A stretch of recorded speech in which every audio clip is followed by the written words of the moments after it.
Pemirsa, tanggal 15 Desember 2022 DPR mengesahkan Undang-Undang Pengembangan dan Penguatan Sektor Keuangan atau sering disingkat P2SK. Undang-Undang P2SK merupakan Omnibus Law yang mengubah sekitar 17 regulasi terkait sektor keuangan yang telah berlaku sekitar 30 tahun. Undang-undang ini dinilai menjadi momentum reformasi yang luar biasa di sektor keuangan karena memiliki peran yang sangat penting untuk menghadapi kondisi terkini di sektor keuangan. Ada banyak pasal penting di dalam Undang-Undang P2SK, seperti penguatan pelindungan negara terhadap konsumen sektor keuangan agar korban-korban investasi bodong atau pinjol semakin berkurang. Mampukah undang-undang baru ini mencegah maraknya investasi bodong? Kita akan kembali menggalinya bersama 4 narasumber yang telah hadir di studio Metro TV untuk malam hari ini. Kita kembali ke Mbak Putri. Mbak Putri, mampu atau tidak Undang-Undang P2SK ini memperkuat reformasi sektor keuangan, kemudian meminimalisir adanya penipuan berkedok investasi? Ya, mungkin tadi menjawab yang pertanyaan Mbak Dewi juga, sebenarnya proses undang-undang ini kan sudah lama sekali dari sejak tahun lalu sampai dengan tahun ini. Jadi sudah sekitar 1 tahun penuh kita membahas dari mulai pertama kali dicetuskan untuk menjadi prolegnas sampai dengan sekarang. Dan yang paling penting sebenarnya untuk koperasi sendiri, seperti tadi yang disampaikan oleh Mbak Dewi, itu kita tidak akan memindahkan pengawasan koperasi kepada OJK. Jadi yang benar adalah semua koperasi yang berperilaku seperti perusahaan jasa keuangan misalnya yang mengambil dana dari pihak ketiga di luar anggota, terus misalnya yang memasarkan produk di luar produk simpan pinjam, sekarang sudah ada yang memasarkan produk pasar modal, itu nanti akan dialihkan kepada OJK, tapi mereka harus merubah namanya menjadi institusi jasa keuangan, tidak boleh dengan nama koperasi lagi. Dan yang menentukan siapa, yang menentukan nanti akan adalah Kemenkop UKM yang akan menentukan siapa koperasi yang bukan lagi menjadi koperasi yang pure. Jadi ini kita sekaligus melakukan purifikasi dari gerakan koperasi ini, sehingga yang nanti akan ada di bawah pengawasan koperasi Kemenkop UKM adalah hanya koperasi yang sudah dipurifikasi ini. Oke, gitu. secara generalnya butuh ketegasan mungkin dari kepada masyarakat juga, Mbak Putri. Apakah dengan adanya Undang-Undang P2SK ini warga bisa aman dari penipuan berkedok investasi? Ya. Tentu undang-undang ini menjawab selama ini tidak adanya kepastian hukum terkait dengan seluruh aset keuangan digital dan inovasi di sektor keuangan yang selama ini masih ada di bawah ranahnya POJK, Peraturan Otoritas Jasa Keuangan, atau PBI, Peraturan Bank Indonesia. Sehingga kita ketika akhirnya dibawa ke pihak kepolisian, banyak sekali perdebatan terkait dengan regulasi yang belum ada. Jadi ketika sudah ada ini, sudah ada sanksi pidana untuk nanti pihak-pihak yang memasarkan produk di luar yang sudah diizinkan oleh OJK. Atau misalnya perusahaan jasa keuangan yang tidak mempunyai izin dari OJK tapi masih ada di Indonesia. Jadi hal-hal seperti ini insya Allah nantinya bisa menjawab keresahan masyarakat terkait dengan masih maraknya perusahaan-perusahaan yang ilegal ini yang masih beroperasi di Indonesia. Oke, baik. Pertanyaan yang sama kepada Pak Peter dan juga Bu Dewi. Bagaimana caranya agar Undang-Undang P2SK ini tidak akan menjadi macan ompong? Pak Peter dulu. Undang-undang kan dibutuhkan sebagai payung hukum, Mbak Rara, ya. Jadi seperti yang disampaikan Mbak Putri, ya, dengan adanya Undang-Undang P2SK ini, maka secara hukum, ya, penanganan dan sebagainya itu menjadi lebih clear, lebih jelas dan ada rujukannya. Apalagi setelah adanya Undang-Undang P2SK, tentunya nanti akan ada juga peraturan pelaksanaannya, ya, baik itu dalam bentuk PP ataupun kalau nanti di OJK ada POJK, di BI ada PBI, sehingga ini akan benar-benar memberikan kejelasan termasuk di dalam penanganannya. Ya.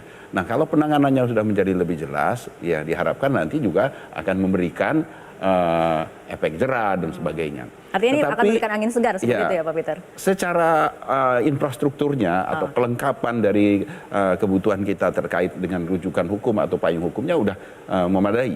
Tetapi seperti yang kita bahas di awal tadi, ini kan persoalannya kan supply demand tadi, ya. Jadi kalau selama demandnya masih ada, ya, dan kemudian ini kemudian direspons dengan munculnya lagi supply-nya masih ada juga, ya masih akan terjadi. Cuman diharapkan dengan payung hukum yang jelas ini juga akan lebih clear bagaimana penanganannya, dan itu akan diharapkan bisa memberikan efek jera. Bu Dewi. Kalau saya melihat, mungkin melanjutkan dari Mbak Putri, bagus sekali tadi apa paparannya. Cuman saya terlanjur baca mungkin ya di pasal 192 itu ada pasal yang membunyikan bahwa OJK itu nanti tidak hanya mengawasi koperasi simpan pinjam saja, tetapi koperasi yang punya jenis usaha lain yang dimana salah satunya simpan pinjam. Bagi saya itu kasihan gitu sama OJK-nya yang pastinya bebannya sangat berat.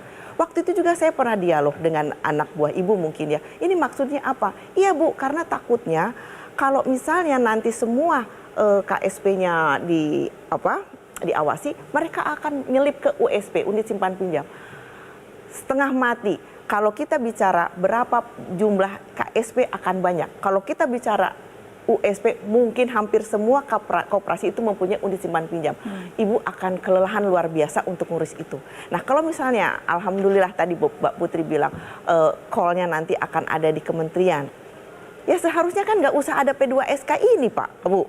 Kenapa? Karena kementerian sendiri sebetulnya sudah punya PP 995 yang dimana dia itu punya tugas untuk mengawasi daripada KSP ini, mengawasi, kemudian koperasinya lapor karena sistemnya tidak pernah dibuat selama ini. Oleh karenanya kayak bingung. Ini sebetulnya mau gimana? Yang ngawasin bingung, yang diawasi apalagi. Nah makanya kenapa bergulir jadi ada P2SK ini. Saya tambahkan sedikit. Ya, silakan. Ya. Menanggapi dari Mbak Putri sebenarnya. Jadi kalau apa yang disampaikan oleh Mbak Putri sebenarnya nggak perlu undang-undang P2SK memang. Ya, jadi di dalam ketentuan yang sejauh ini yang di dalam undang-undang POJK juga, kalau badan usaha itu kan bentuknya kan bisa perorangan, bisa PT, bisa koperasi. Usahanya bisa usaha sektor keuangan. Kalau dia usahanya sektor keuangan, mau dia perorangan, mau dia perorangan mungkin nggak ada, mau koperasi maupun PT, dia diawasi oleh OJK. Nggak perlu diatur dengan P2SK. Jadi kalau misalnya sebuah koperasi membentuk sebuah usaha bank, maka otomatis izin dan pengaturannya ada di OJK tanpa undang-undang P2SK. Nah sekarang ini kan undang-undang P2SK ini yang kita pahami adalah koperasi itu masuk di dalam pengaturan dan pengawasannya bank. Yang kita khawatirkan persis seperti disampaikan oleh Bu Dewi tadi, ini akan berduyun-duyun ini masuk ke OJK karena memang yang dimaksud benar-benar koperasi. Oke, Mbak Putri silakan tanggapannya. Oke, mungkin kita keluar dulu dari topik koperasinya karena Undang-Undang P2SK ini kan fokusnya sebenarnya di sektor keuangan, bukan hanya membahas terkait dengan pemindahan koperasi yang kita sebutnya open loop yang berperilaku tidak seperti koperasi ke OJK. Jadi kita juga memperkuat kelembagaan otoritas dan juga koordinasi antar otoritasnya. Kita juga mendorong supaya industri bisa berkontribusi atas pertumbuhan ekonomi yang lebih inklusif dan juga menjamin penguatan perlindungan konsumen. Dan menurut kita ini menjadi salah satu hal yang paling penting dalam undang-undang ini. Dan yang paling breakthrough menurut saya juga adalah bagaimana kita akhirnya bisa memperkuat perlindungan dari industri keuangan non-bank nasabahnya, karena kita di sini mengatur penjaminan polis yang nanti akan menjadi tugas baru dari LPS juga. Jadi nanti akan ada anggota Dewan Komisioner LPS yang nantinya akan khusus untuk mengawasi ini, dan ini menjawab keresahan masyarakat yang selama ini menjadi korban dari asuransi gagal bayar yang selama ini juga korbannya sudah sampai triliunan. Dan saya yakin ini bisa menjadi salah satu solusi dari permasalahan yang terjadi di industri keuangan non-bank kita. Dan yang paling penting juga adalah kita memperkuat perlindungan konsumen, termasuk juga perlindungan data pribadi dari konsumen jasa keuangan. Jadi selaras dengan Undang-Undang PDP yang telah disahkan oleh Komisi 1 dan pemerintah, kita di sini memperkuat aspek itu dan juga mendorong supaya perusahaan jasa keuangan ikut berkontribusi dalam meningkatkan tingkat edukasi dan literasi dari konsumen jasa keuangan. Jadi tidak hanya menjadi tugas dari OJK atau dari DPR bersama dengan OJK misalnya, tapi sekarang perusahaan di industri jasa keuangan juga bertanggung jawab akan hal itu.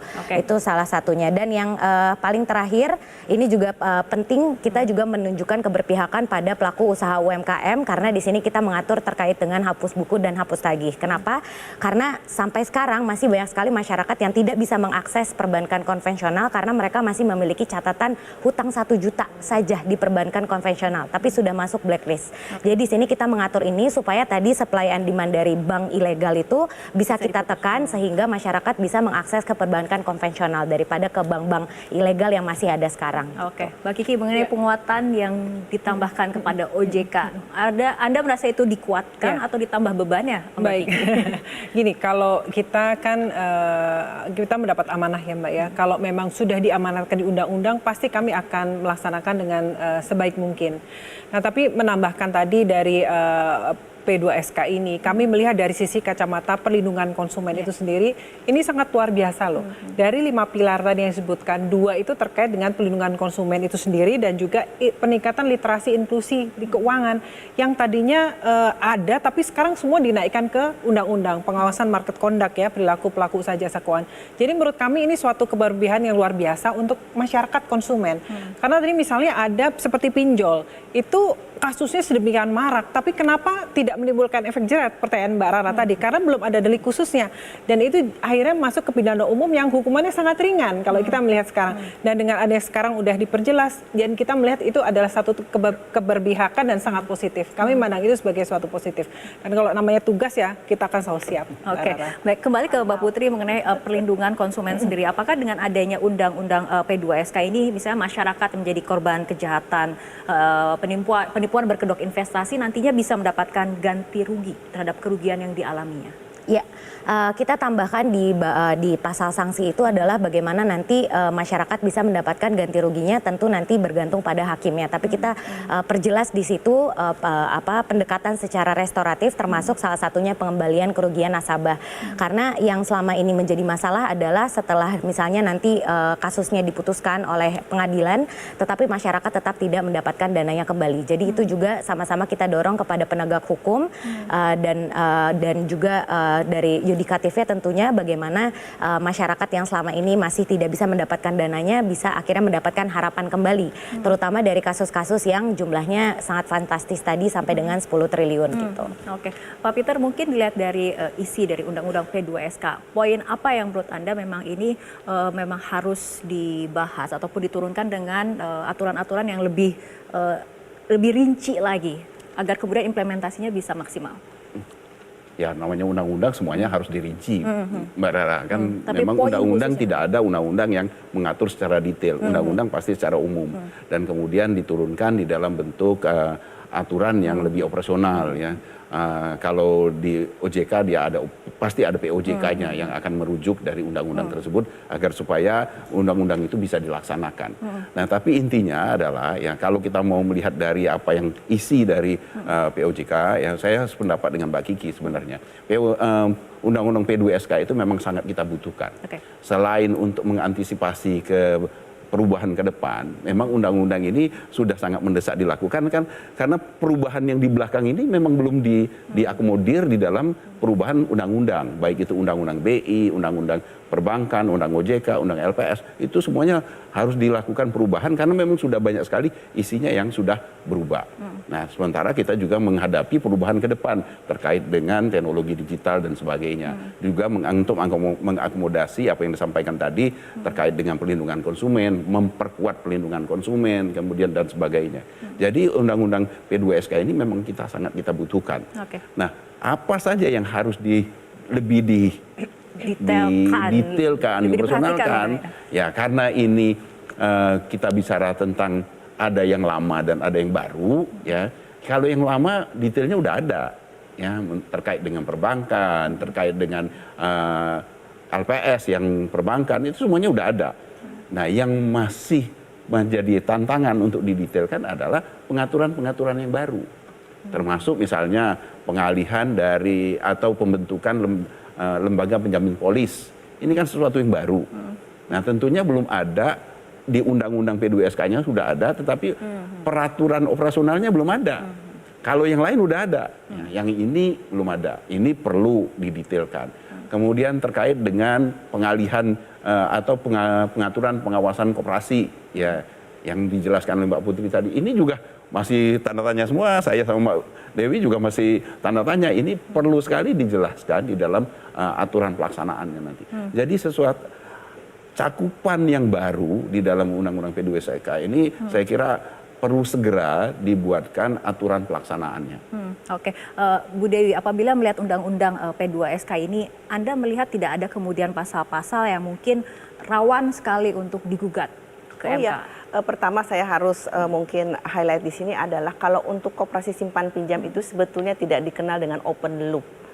Ya, semua itu close loop karena kalau koperasi simpan pinjam itu hanya untuk dan dari anggota.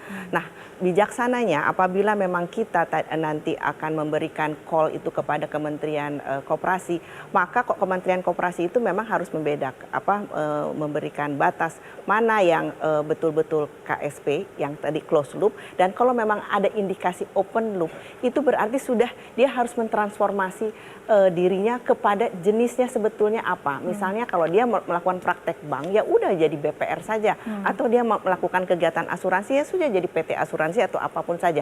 Jadi pakai baju yang betul, jangan memakai baju koperasi.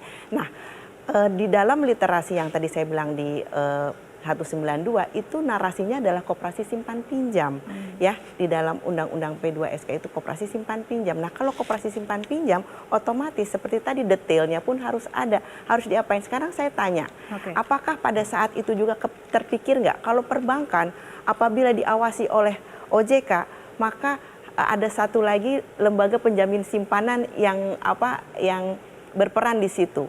Apakah ada lembaga penjamin simpanan ya di dalam sistem apabila ini masih dinarasikan di dalam Undang-Undang P2SK itu bahwa KSP itu ada di bawah pengawasan dan pembinaan OJK. Baik, Mbak Putri, nanti kita tunggu tanggapannya karena kita harus ikuti jeda berikut terlebih dahulu.